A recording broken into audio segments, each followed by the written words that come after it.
Hello guys, welcome back to Imagine with Sanya. Guys, आज मैं आप सबके लिए एक एकदम नई और धमाकेदार स्टोरी लेकर आई हूँ, ऑब्सेस्ड इश्क। प्लीज, आप लोग इसे ढेर सारा सपोर्ट दिखाना। मैंने देखा है कि बहुत से लोग सिर्फ एपिसोड देखते हैं, सुनते हैं, पर लाइक नहीं करते। यार, ये तो गलत बात है ना। अगर आपको स्टोरी में मजा आ रहा है, तो प्लीज एक लाइक तो बनता है। और हाँ, अगर आपको कुछ पसंद ना आए, तो प्लीज मुझे कमेंट करके बताओ कि क्या कमी रह गई, ताकि मैं उसे अगली बार ठीक कर सकूं। मैं आपके सारे कमेंट्स पढ़ती हूँ। तो चलिए, जल्दी से सब्सक्राइब का बटन दबा दीजिए और शुरू करते हैं आज का ड्रामा। आज की कहानी शुरू होती है मुंबई के सबसे पॉश इलाके जुहू के एक आलीशान बंगले से, मल्होत्रा मैंशन। रात के 1 बज रहे थे। पूरी दुनिया सो रही थी, लेकिन इश्की मल्होत्रा के कमरे में अभी भी दिन खिला हुआ था। कमरे में चिप्स के पैकेट और चॉकलेट के रैपर फैले हुए थे। इश्की अपने बिस्तर पर पेट के बल लेटी थी, पैर हवा में हिला रही थी और फोन पर अपनी बेस्ट फ्रेंड तान्या से वीडियो कॉल पर बात कर रही थी। तान्या, जो खुद अपने घर में फेस पैक लगाकर बैठी थी, स्क्रीन पर चिल्लाई, अरे यार इश्की, तू फिर से वो डार्क चॉकलेट खा रही है? कल तेरी स्किन ग्लो करने की जगह ऑयली हो जाएगी। परसों पार्टी है यार। इश्की ने मुंह बनाते हुए एक बड़ा सा टुकड़ा मुंह में भरा और बोली, चिल कर ना तान्या, बेब्स। देख, मेरी स्किन और मैं, हम दोनों की आपस में डील है। मैं इसे चॉकलेट देती हूँ, ये मुझे ग्लो देती है। वैसे भी वो जो नया लड़का है ना कॉलेज में, क्या नाम है उसका? कबीर। वो तो मेरी स्माइल पर ही फिदा है, पिंपल पर नहीं। तान्या हंसी, हाँ वो तो है। वैसे तूने वो रेड ड्रेस फाइनल की? इश्की ने इतराते हुए अपने बाल झटके, अरे पूछ मत, पापा ने क्रेडिट कार्ड की लिमिट कम कर दी है। कह रहे थे, इश्की, पैसे पेड़ पर नहीं उगते। मैंने भी कह दिया, डैड आप तो पेड़ ही खरीद सकते हो, उगने का इंतजार क्यों करना। पर वो माने नहीं। अब मुझे वो ड्रेस कैसे मिलेगी यार? तभी इश्की के कमरे की लाइट हल्की सी झपकी, ब्लिंक हुई। इश्की रुकी। ये क्या था? तान्या बोली, क्या हुआ? इश्की ने इधर उधर देखा। कुछ नहीं यार, शायद वोल्टेज कम है। वैसे सुन, तू कल कॉलेज आ रही है ना? मुझे वो असाइनमेंट कॉपी करना है, वरना प्रोफेसर मुझे क्लास से बाहर निकाल देगा। ये सब बातें हो रही थी, लेकिन इश्की को जरा भी अंदाजा नहीं था कि उसकी ये बातें सिर्फ तान्या नहीं सुन रही थी।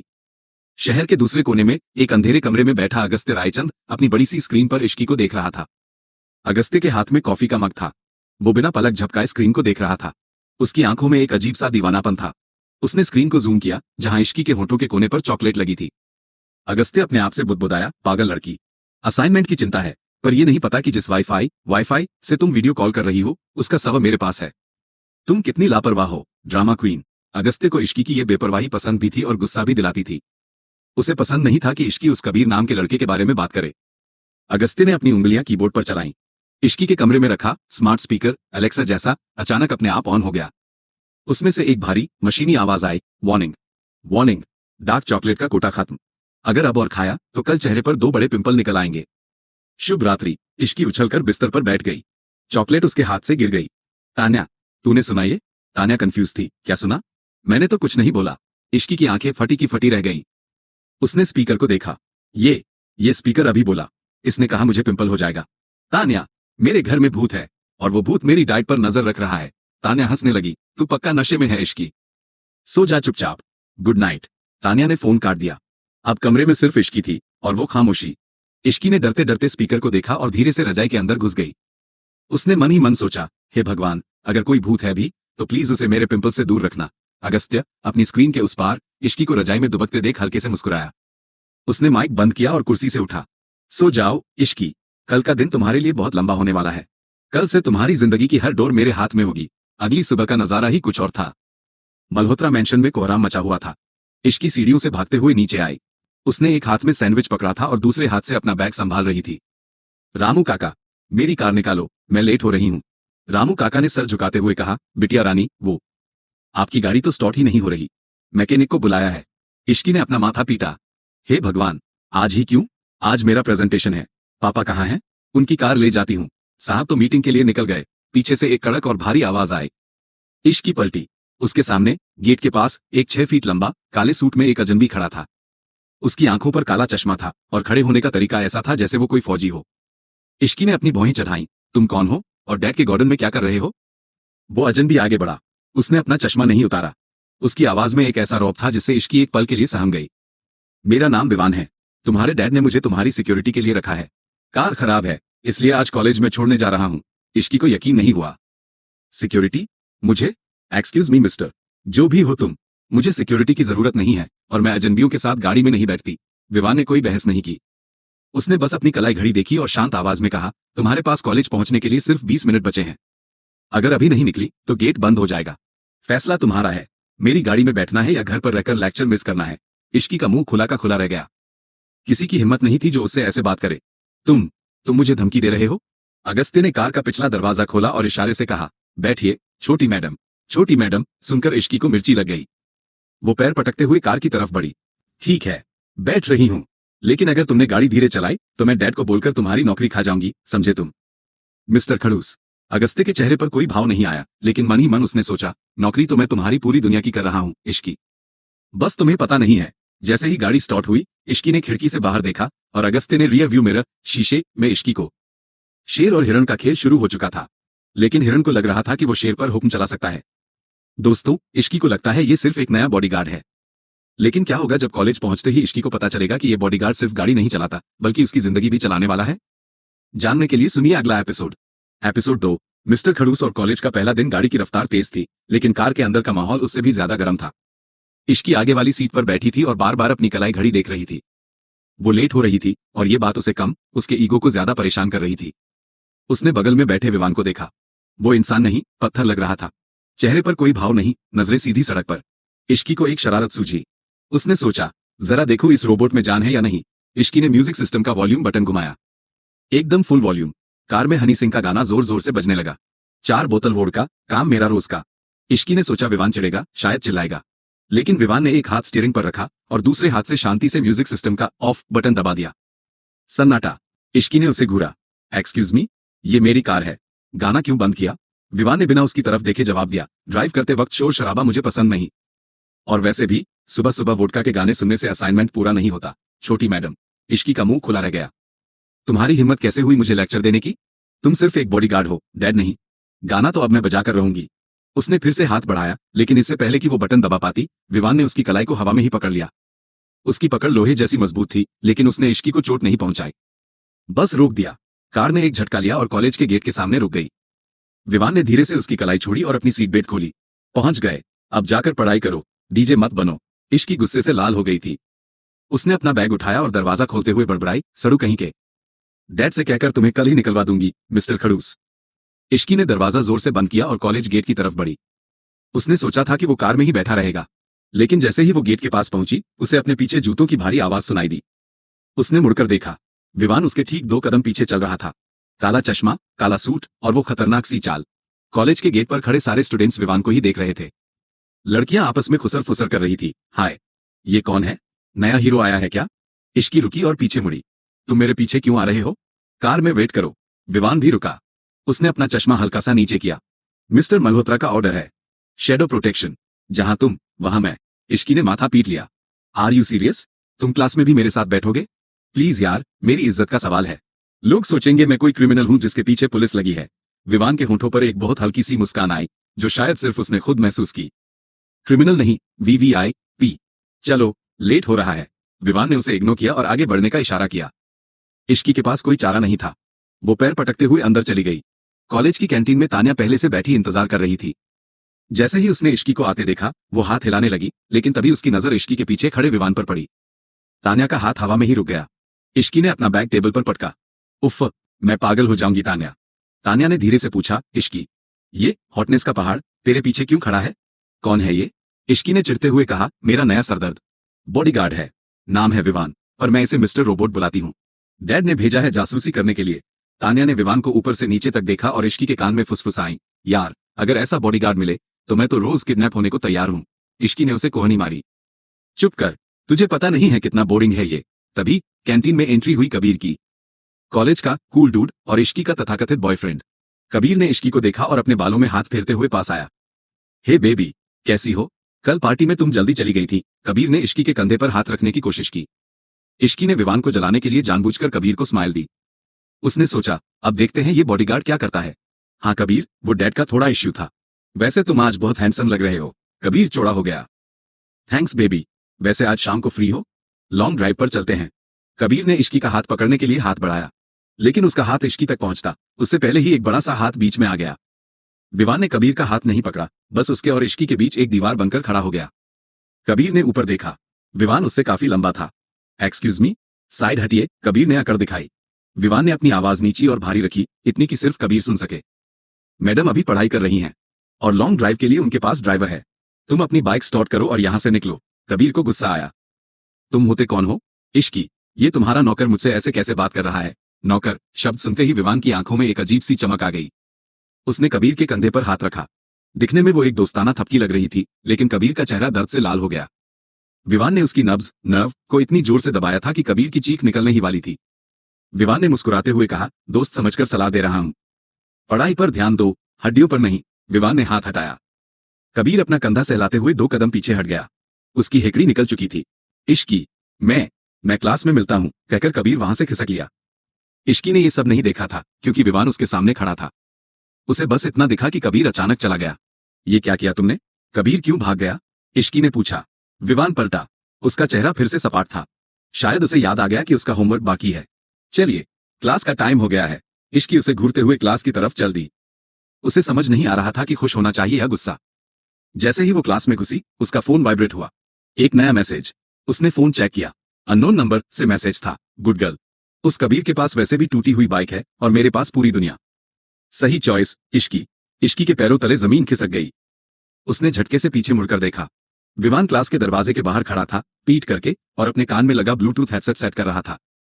क्या ये मैसेज उसने भेजा? नहीं, वो तो फोन भी नहीं देख रहा था। तो फिर कौन देख रहा है उसे? के 8 बज रहे थे। मल्होत्रा मेंशन के डाइनिंग टेबल पर एक अजीब सा सन्नाटा था।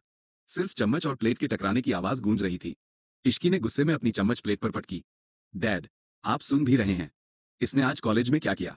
इसने कबीर को सबके सामने धमकी दी। मेरी इंसल्ट हो गई डैड। ये बॉडीगार्ड है या कोई गुंडा? विक्रम मल्होत्रा ने अपना सूप का चम्मच नीचे रखा और विवान की तरफ देखा। विवान डाइनिंग रूम के कोने में बिल्कुल शांत खड़ा था, किसी पत्थर की मूर्त की तरह। उसके चेहरे पर कोई डर नहीं था। विक्रम ने बहुत इज्जत से पूछा, विवान, क्या इश्की सच बोल रही है? विवान एक कदम आगे आया। उसकी आवाज में एक ठहराव था, बिल्कुल किसी बॉस की तरह। विक्रम सर, मैंने वही किया जिसके लिए आपने मुझे हायर किया है। Threat elimination. वो लड़का इश्की मैम के सेफ जोन में जबरदस्ती घुसने की कोशिश कर रहा था। मेरी ट्रेनिंग मुझे रिस्क लेना नहीं सिखाती सर। इश्की अपनी कुर्सी से खड़ी हो गई। रिस्क? कबीर मेरा बॉयफ्रेंड है। तुम होते कौन हो मेरे और उसके बीच आने वाले? विवान ने ठंडी आंखों से इश्की को देखा। उसने नजरें नहीं झुकाई। इश्की मैम, मुझे आपकी पर्सनल लाइफ में कोई इंटरेस्ट नहीं है, लेकिन जब तक मैं इंचार्ज हूं, आपके पास वही आएगा जिसे मैं सेफ समझूंगा, चाहे वो आपका बॉयफ्रेंड हो या कोई और। मेरी ड्यूटी आपकी सुरक्षा है, आपकी खुशियां नहीं। इश्की को लगा डैड उसे डांटेंगे, लेकिन विक्रम मल्होत्रा ने सिर हिलाया। इश्की, विवान एक्सपर्ट है। वो जो कह रहा है सही है। आजकल माहौल ठीक नहीं है बेटा। और विवान, थैंक यू। मुझे पता है मैं तुम पर आंख बंद करके भरोसा कर सकता हूं। विवान ने हल्का सा सिर झुकाया। My pleasure sir. इश्की को यकीन नहीं हुआ। उसके डैड जो किसी की नहीं सुनते, वो इस आदमी की बात मान रहे हैं। इश्की ने गुस्से में पैर पटका और वहां से अपने कमरे की तरफ भाग गई।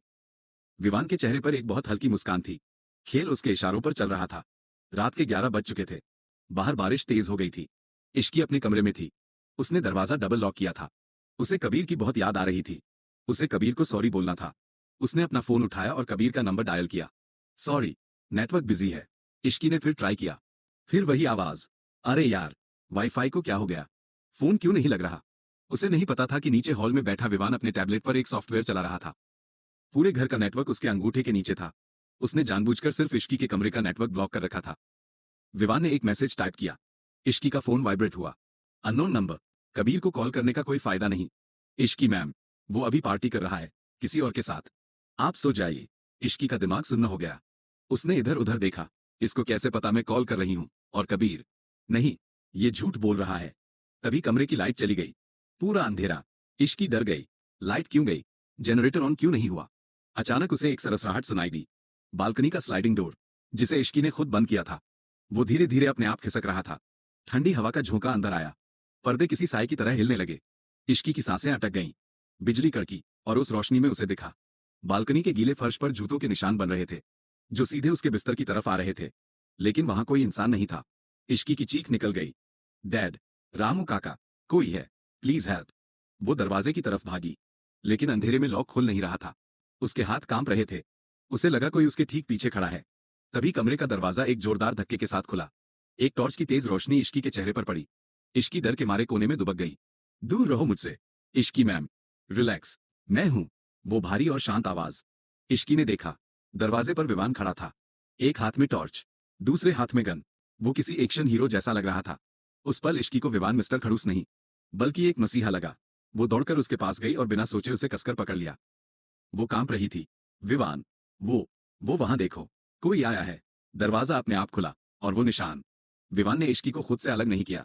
उसने बस अपना हाथ धीरे से इश्की के सर पर रखा, जैसे उसे प्रोटेक्ट कर रहा हो। उसने टॉर्च बालकनी की तरफ घुमाई। वहां कुछ नहीं था। दरवाजा बंद था। फर्श एकदम साफ था। कोई निशान नहीं। विवान ने बहुत नरमी से कहा, मैम, वहां कोई नहीं है। दरवाजा भी बंद है। देखिए। इश्की ने पलट कर देखा। सब कुछ नॉर्मल था। नहीं, मैंने देखा था। वो खुल रहा था। मैं पागल नहीं हूं विवान। विवान ने अपनी गन वापस रखी और इश्की के चेहरे को ध्यान से देखा। उसकी आंखों में अब वो सख्ती नहीं थी, बस एक अजीब सा अपनापन था। मैं जानता हूं आप डरी हुई हैं। स्ट्रेस की वजह से कभी कभी हमें वो चीजें दिखती हैं जो है नहीं। पर आप घबराइए मत। विवान थोड़ा झुका और इश्की की आंखों में देखकर बोला, जब तक मैं यहां हूं, यमराज को भी आपसे अपॉइंटमेंट लेनी पड़ेगी। आप मेरी जिम्मेदारी हैं। तभी लाइट वापस आ गई। इश्की को होश आया कि वो विवान की शर्ट को मुट्ठी में भींचे खड़ी है। वो झटके से पीछे हटी। मैं मैं ठीक हूं। तुम जा सकते हो। विवान के चेहरे पर वापस वही प्रोफेशनल एक्सप्रेशन आ गया। जैसे आपकी मर्जी मैम। मैं बाहर ही खड़ा हूं। अगर फिर से वहम हो तो बुला लीजिएगा। विवान मुड़ा। दरवाजे पर रुककर उसने बिना पलटे कहा, और हाँ, कबीर का फोन स्विच ऑफ है। ट्राई मत कीजिएगा। विवान चला गया।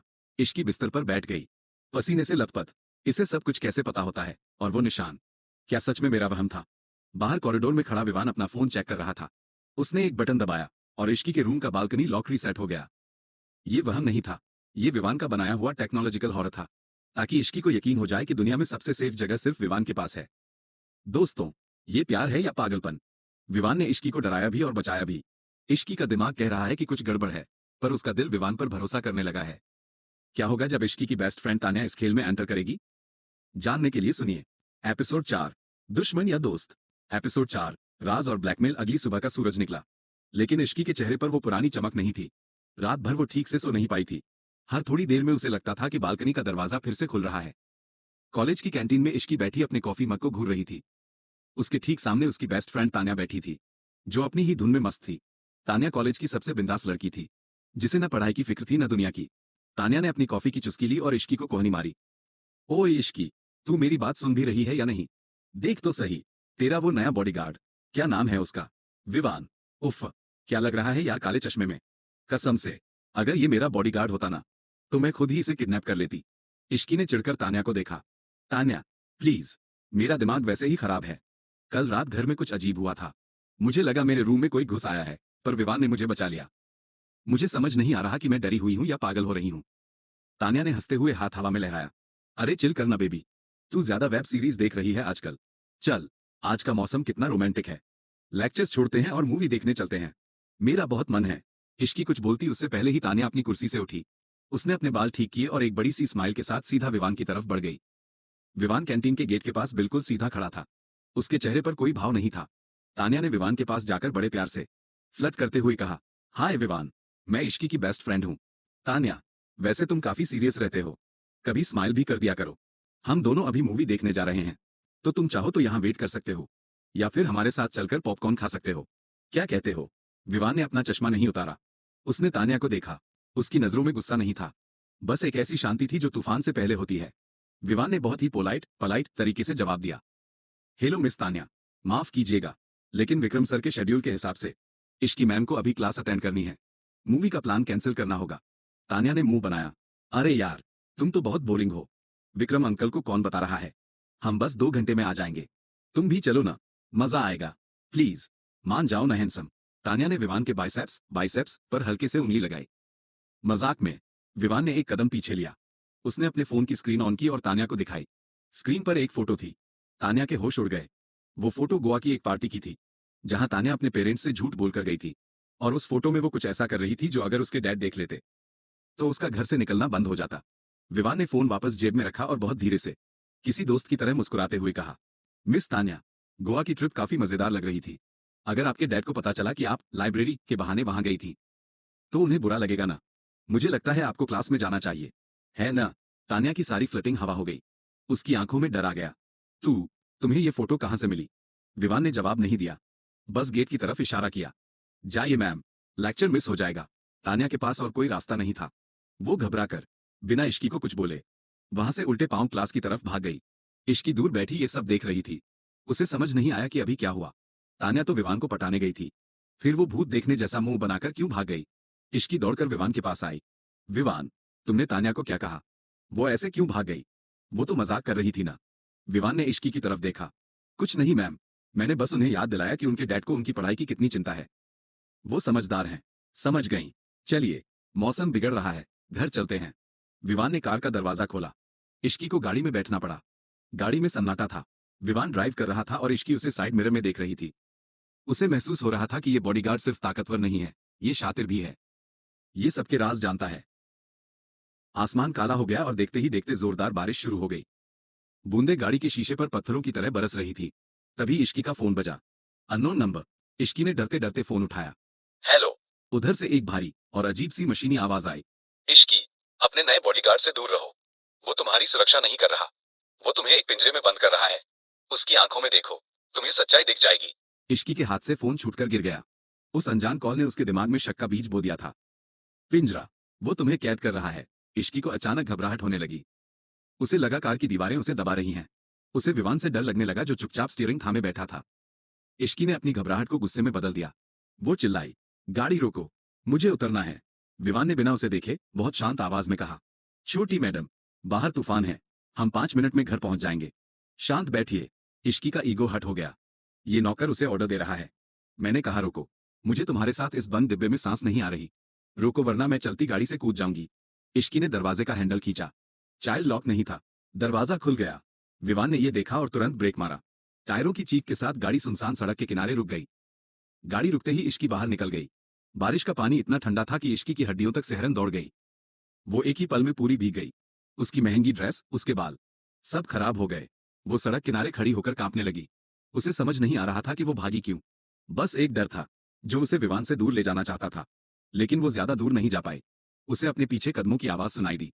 भारी, सधे हुए कदम। इश्की ने पीछे मुड़कर देखा। विवान आ रहा था। वो भागा नहीं था। वो बहुत आराम से चलकर आ रहा था। उसने अपने हाथ में एक बड़ा काला छाता पकड़ रखा था। विवान इश्की के पास पहुंचा। उसने छाता इश्की के ऊपर कर दिया। अब इश्की बारिश से बच गई थी। लेकिन विवान, विवान छाते के बाहर खड़ा था। मूसलाधार बारिश उसके ब्लैक सूट को भिगो रही थी। पानी उसके चेहरे से टपक रहा था। लेकिन उसकी पलकें भी नहीं झपक रही थी। इश्की कांपते हुए मगर अपनी अकड़ में बोली, मुझे तुम्हारी मदद नहीं चाहिए। जाओ यहां से, मैं कैब बुला लूंगी। विवान ने इश्की की आंखों में देखा। उसकी आंखों में कोई गुस्सा नहीं था, बस एक थकान थी, जैसे वो किसी जिद्दी बच्चे को संभाल रहा हो। उसने बहुत ही प्रोफेशनल टोन में कहा, इस मौसम में यहाँ कोई कैब नहीं आएगी मैडम, और विक्रम सर ने मुझे आपकी सुरक्षा की जिम्मेदारी दी है। अगर आप बीमार पड़ गई तो जवाब मुझे देना होगा। इसलिए प्लीज गाड़ी में बैठिए। इश्की ने देखा कि विवान खुद पूरा भीग रहा है, सिर्फ उसे बचाने के लिए। उसका दिल एक पल के लिए पसीजा। लेकिन फिर उसे वो कॉल याद आ गई। नहीं, मैं नहीं जाऊंगी। तुम अजीब हो विवान, मुझे तुमसे डर लगता है। इश्की ठंड से इतनी कांप रही थी कि उसके दांत किटकिटा रहे थे। वो खड़ी भी नहीं हो पा रही थी। विवान ने एक गहरा सांस लिया। उसने छाता नीचे फेंक दिया। इश्की चुंक गई, इससे पहले कि इश्की कुछ समझ पाती। विवान ने उसे बाहों में उठा लिया। इश्की की चीख निकल गई। ये क्या कर रहे हो? छोड़ो मुझे, बदतमीज, नीचे उतारो। इश्की ने विवान के सीने पर हाथ मारे। लेकिन विवान एक पत्थर की दीवार था। उसे इश्की के मारने से कोई फर्क नहीं पड़ रहा था। विवान ने उसे गोद में उठाए उठाए गाड़ी की तरफ चलना शुरू किया। इश्की का चेहरा विवान के गले के पास था। उसे विवान की गर्म सांसें महसूस हो रही थी।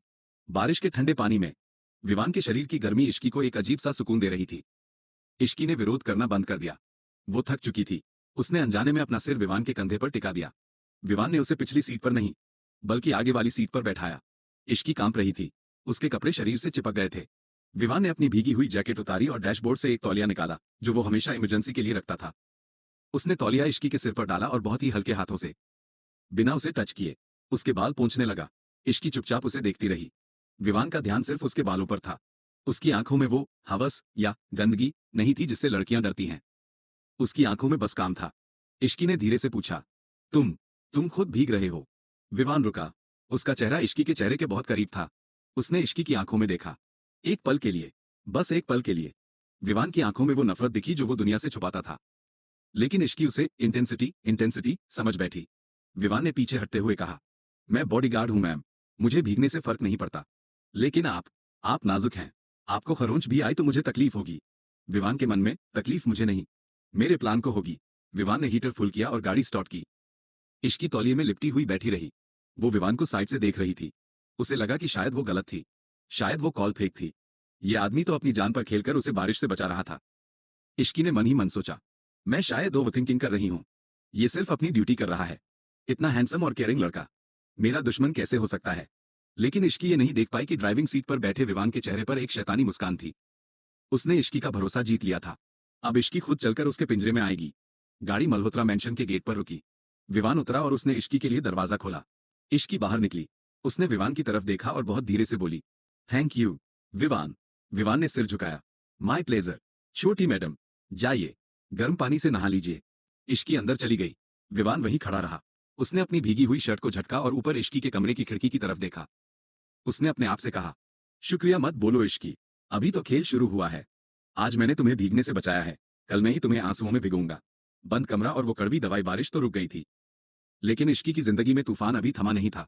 उस रात भीगने की वजह से इश्की को तेज बुखार हो गया था। रात के 10 बज रहे थे। इश्की अपने बड़े से बेड पर रजाई में लिपटी हुई कांप रही थी। उसका चेहरा बुखार से लाल हो रहा था। कमरे में रामू काका खड़े थे, हाथ में सूप का कटोरा लिए।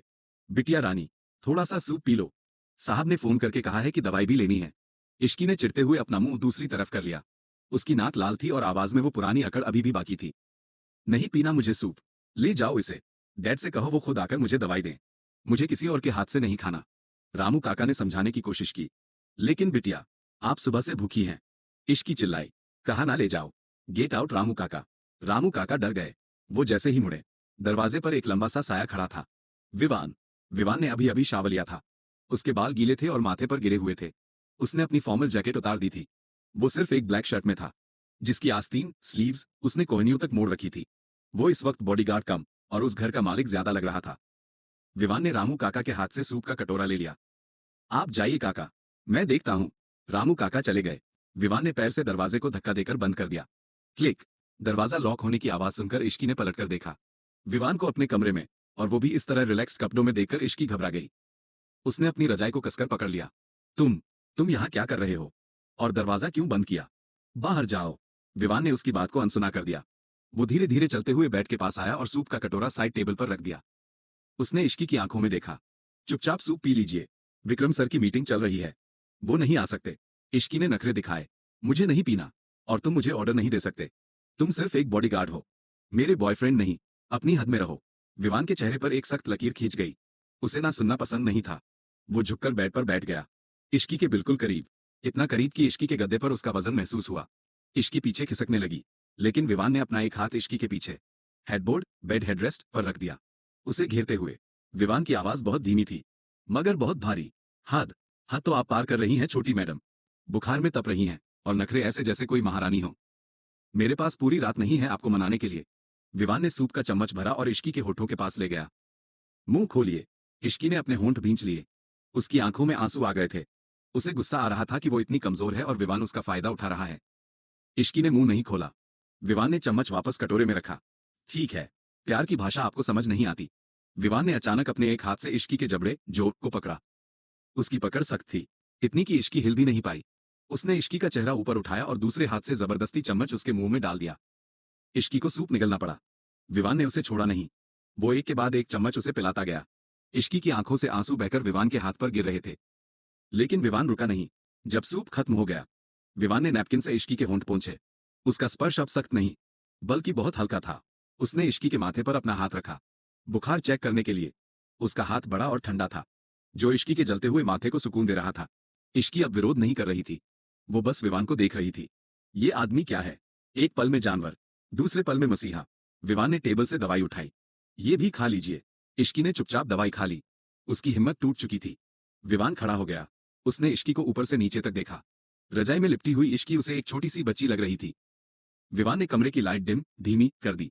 सो जाइए। और हाँ, विवान ने साइड टेबल से इश्की का मोबाइल उठा लिया। इश्की ने कमजोर आवाज में पूछा, मेरा फोन?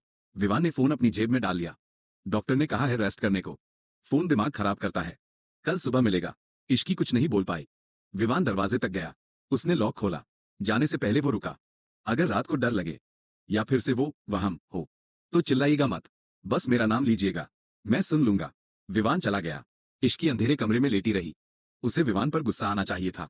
उसने बदतमीजी की थी, जबरदस्ती की थी, लेकिन अजीब बात यह थी कि इश्की को अब डर नहीं लग रहा था। विवान का वो सख्त बर्ताव, वो उसका हक जताना और वो दवाई खिलाना, इश्की को महसूस हुआ कि इस बड़े से घर में, जहां उसके डैड के पास भी वक्त नहीं है, कोई तो है जो उसकी परवाह करता है, चाहे वो परवाह नफरत भरी ही क्यों न हो। इश्की ने अपनी आंखें बंद कर ली। उसे विवान के हाथ की ठंडक अभी भी अपने माथे पर महसूस हो रही थी, लेकिन वो नहीं जानती थी कि बाहर विवान उसके फोन का लॉक खोल चुका था। वो इश्की के मैसेजेस पढ़ रहा था। विवान ने तान्या का नंबर ब्लॉक लिस्ट में डाल दिया और एक शैतानी मुस्कान के साथ खुद से कहा, अब तुम सिर्फ मेरी आवाज सुनोई इश्की, बाहरी दुनिया से तुम्हारा संपर्क खत्म। दोस्तों, विवान ने इश्की को पूरी तरह से आइसोलेट, अकेला करना शुरू कर दिया है। फोन ले लिया, दोस्तों को भगा दिया, और इश्की इश्की इसे केयर समझ रही है। क्या होगा जब अगली सुबह इश्की अपने फोन के लिए विवान के कमरे में जाएगी और वहां उसे कुछ ऐसा मिलेगा जो उसके होश उड़ा देगा। ये अगली सुबह इश्की की आंख खुली तो उसे काफी बेहतर महसूस हो रहा था। बुखार उतर चुका था, लेकिन आंख खुलते ही उसे याद आया, उसका फोन। विवान रात को उसका फोन ले गया था। इश्की गुस्से में बेड से उतरी। उसने जल्दी से तैयार होकर अपना महंगा सा जंपसूट पहना और बालों को हाई पोनीटेल में बांधा। उसकी पुरानी अकड़ वापस आ चुकी थी। वो पैर पटकते हुए नीचे हॉल में आई। विवान पहले से ही मेन गेट पर खड़ा था। ब्लैक शर्ट, ग्रे ट्राउजर्स और आंखों पर वही काला चश्मा। वो अपनी कलाई घड़ी सेट कर रहा था। इश्की सीधे उसके पास गई और अपना हाथ आगे फैला दिया। मेरा फोन दो, अभी के अभी। तुम्हारी हिम्मत कैसे हुई मेरा फोन ले जाने की? विवान ने बहुत इत्मीनान से अपना चश्मा उतारा और इश्की की आंखों में देखा। उसकी नजरों में एक अजीब सा सुकून था, जैसे शेर अपने शिकार को ठीक होते देख खुश हो रहा हो। गुड मॉर्निंग छोटी मैडम, लगता है बुखार उतर गया है। आपकी आवाज में वो पुराने कांटे वापस आ गए हैं। इश्की चिढ़ गई। मुझे लेक्चर मत दो विवान, मेरा फोन वापस करो, मुझे तान्या को कॉल करना है। विवान ने अपनी जेब से फोन निकाला। लीजिए। वैसे तान्या को कॉल करने का फायदा नहीं, उनका नंबर गलती से ब्लॉक लिस्ट में चला गया है। और हाँ, ब्रेकफास्ट टेबल पर लगा है, चुपचाप खा लीजिए, फिर कॉलेज चलते हैं। विवान ने फोन इश्की के हाथ में रखा, लेकिन उसे पकड़े रखा। एक पल के लिए दोनों का हाथ टच हुआ। याद रखिएगा इश्की, आप ठीक हो गई हैं, इसका मतलब ये नहीं कि आप मेरी निगरानी से बाहर हैं। एक गलत कदम और ये आजादी वापस छीन ली जाएगी। विवान ने फोन छोड़ा और कार का दरवाजा खोलने चला गया। इश्की उसे घूरती रही। ये आदमी उसे पागल कर देगा। एसएफएक्स, कॉलेज का शोर, गाड़ियों की आवाज, स्टूडेंट्स की बातें। कॉलेज पहुंचकर जैसे ही विवान ने इश्की के लिए कार का गेट खोला, सबकी नजरें उन पर टिक गईं। इश्की 2 दिन बाद कॉलेज आई थी और उसके साथ ये हैंडसम, खतरनाक दिखने वाला बॉडीगार्ड। सबके लिए गॉसिप का टॉपिक था। इश्की अपनी क्वीन बी वाली चाल चलते हुए कॉरिडोर में बढ़ी। विवान ठीक 2 कदम पीछे था, एक साए की तरह। तभी सामने से कबीर आता हुआ दिखा। कबीर ने जैसे ही इश्की को देखा, उसके चेहरे पर एक चौड़ी मुस्कान आ गई। वो अपने बालों में हाथ फेरते हुए तेजी से इश्की के पास आया। बेबी, ओह माय गॉड, तुम कहाँ थी? 2 दिन से तुम्हारा फोन बंद था, मैं कितना परेशान हो गया था। कबीर ने आगे बढ़कर इश्की को हग गले लगाने करने की कोशिश की। इश्की को कबीर का यह अटेंशन अच्छा लगा, खासकर इसलिए क्योंकि विवान ठीक पीछे खड़ा था। वो विवान को जलाना चाहती थी। उसने भी मुस्कुराते हुए अपने हाथ आगे बढ़ाए। हाय कबीर, बस यार, वायरल फीवर हो गया था। I missed you too. Kabir ने इश्की का हाथ पकड़ा और उसे अपनी तरफ खींचने ही वाला था कि अचानक एक लोहे जैसी मजबूत पकड़ ने कबीर की कलाई थाम ली। ये विवान का हाथ था। विवान ने कबीर का हाथ इश्की तक पहुंचने से इंच भर पहले रोक दिया था। विवान का चेहरा बिल्कुल शांत था, लेकिन उसकी आंखें, उसके चश्मे के पीछे उसकी आंखें अंगारों की तरह जल रही थी। कबीर ने अपना हाथ छुड़ाने की कोशिश की, लेकिन विवान की पकड़ किसी शिकंजे वाइस जैसी थी। कबीर के चेहरे पर दर्द झलकने लगा। आह, ये क्या कर रहे हो? छोड़ो मेरा हाथ। इश्की, अपने इस पागल कुत्ते को हटाओ। कुत्ता शब्द सुनते ही विवान की पकड़ और टाइट हो गई। ऐसा लगा जैसे कबीर की कलाई की हड्डी अब टूटी की तब टूटी। विवान ने अपनी आवाज को बहुत नीचे, एक खतरनाक फुसफुसाहट, विस्पर तक गिरा दिया। दोबारा छूने की कोशिश की तो ये हाथ लिखने लायक नहीं बचेगा। विवान ने एक झटके से कबीर का हाथ छोड़ा। कबीर लड़खड़ाकर पीछे गिरा। पूरा कॉरिडोर सन रह गया। सब तमाशा देख रहे थे। इश्की को यकीन नहीं हुआ कि विवान ने सबके सामने ऐसा सीन क्रिएट किया। उसे गुस्सा आया, लेकिन साथ ही विवान का वो पॉजेसिव रूप देखकर उसके पेट में अजीब सी हलचल भी हुई। इश्की चिल्लाई, विवान, ये क्या बदतमीजी है? तुम मेरे फ्रेंड्स के साथ ऐसे बिहेव नहीं कर सकते। विवान ने इश्की की तरफ देखा ही नहीं। उसकी नजरें अभी भी कबीर पर जमी थी, जैसे वो उसे वार्निंग दे रहा हो कि अगर दोबारा खड़ा हुआ तो अंजाम बुरा होगा। विवान ने बिना इश्की की तरफ देखे कहा, क्लास का टाइम हो गया है मैडम, चलिए। विवान ने इश्की की कोहनी को हल्के से पकड़ा, ये बताने के लिए कि अब बहस का कोई ऑप्शन नहीं है, और उसे क्लास की तरफ ले जाने लगा। कबीर वही फर्श पर बैठा अपना हाथ सहलाता रह गया। उसे समझ आ गया था कि इश्की के इर्द गिर्द जो लक्ष्मण रेखा खींची है, उसे पार करना आग से खेलने जैसा है। एसएफएक्स, कार का इंटीरियर, सन्नाटा, सिर्फ आग की आवाज। कॉलेज खत्म होने के बाद घर जाते वक्त कार में भयानक सन्नाटा था। इश्की गुस्से से उबल रही थी। तुमने आज मेरी इंसल्ट करवाई है विवान। कबीर मेरा बॉयफ्रेंड है। वो मुझे हक कर रहा था, कोई बम नहीं लगा रहा था। तुम्हें जलन क्यों हो रही है? विवान ने अचानक ब्रेक मारा और कार को सड़क किनारे रोक दिया। उसने अपना चश्मा उतारा और पहली बार इश्की को उसकी आंखों में वो नशा, वो पागलपन साफ साफ दिखाई दिया जो अब तक छिपा हुआ था। विवान इश्की की तरफ झुका। उसकी आवाज में एक अजीब सी थरथराहट थी। जलन? नहीं इश्की, ये जलन नहीं है, ये दायरा है। विवान ने अपना हाथ इश्की के गाल के बहुत पास रखा, बिना उसे छुए। मेरी निगरानी में कोई दूसरा मर्द तुम्हारे इतने करीब नहीं आ सकता। तुम्हारा बॉयफ्रेंड तो क्या, हवा भी मेरी इजाजत के बिना तुम्हें छूकर नहीं गुजर सकती। इश्की की सांसें अटक गईं। वो विवान की आंखों में देख रही थी और उसे पहली बार असली डर महसूस हुआ। ये बॉडीगार्ड नहीं था, ये कुछ और था। विवान ने अपना चश्मा वापस पहना और कार स्टार्ट कर दी। घर चलते हैं, आज के लिए इतना ड्रामा काफी है। इश्की पूरी रास्ते खामोश रही। वो समझ गई थी कि उसने अनजाने में एक ऐसे तूफान को अपनी जिंदगी में आने दिया है जो अब सब कुछ तबाह करने वाला है। विवान का प्यार, उसकी सुरक्षा, सब एक फंदा है। हो दोस्तों, विवान की ये जलन, ये पॉजिटिवनेस, क्या ये इश्की को उसकी तरफ खींचेगी या उससे दूर कर देगी? विवान ने साफ कर दिया है कि इश्की पर सिर्फ उसका हक है। लेकिन विवान का असली मकसद क्या है? वो इश्की को इतना प्रोटेक्ट क्यों कर रहा है? क्या है विवान के अतीत का वो सच जो मल्होत्रा परिवार से जुड़ा है? तो आगे की कहानी जानने के लिए सुनते रहिए ऑब्सेस्ड इश्क, सिर्फ और सिर्फ इमेजिन विद सान्या के साथ। गाइस, अगर वीडियो पसंद आई हो तो प्लीज लाइक, शेयर और सब्सक्राइब करना मत भूलना। और हाँ, नीचे कमेंट करके जरूर बताना कि आपका सबसे फैब पार्ट कौन सा था। मैं आप सबके कमेंट्स पर्सनली पढ़ती हूँ। मिलते हैं नेक्स्ट पार्ट में, स्टे ट्यून्ड।